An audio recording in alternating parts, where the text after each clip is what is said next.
Alright, so this is called a USB-A, and this is a USB-C port. A lot of people think, okay, no big deal. Same thing.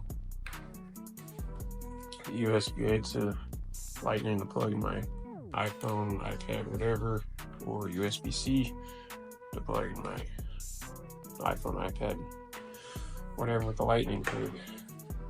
With USB-A, you're gonna take a lot longer to charge than USB-C, regardless of whether you're plugged into cigarette charger or a brick plugged into the wall.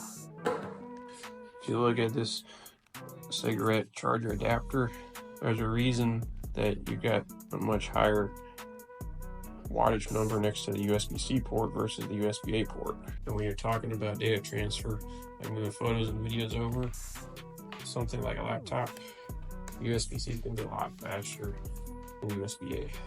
I can tell you from personal experience that USB-C charges dramatically faster than USB-A. Only takes about 30 minutes to get to nearly 100%. So that's a lunch break basically. And what I've noticed is before I was using USB-C to charge my phone with this cigarette charge specifically. I had my phone die in the afternoon typically during work.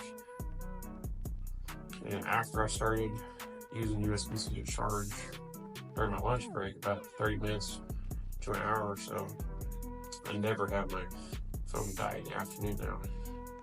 Whenever you're plugging in to charge a device, such as iPhone, iPad, or anything else that can accept USB-C to charge or a lightning cable, I highly recommend looking for a USB-C port like this and not going with a USB-A because it's going to take much longer.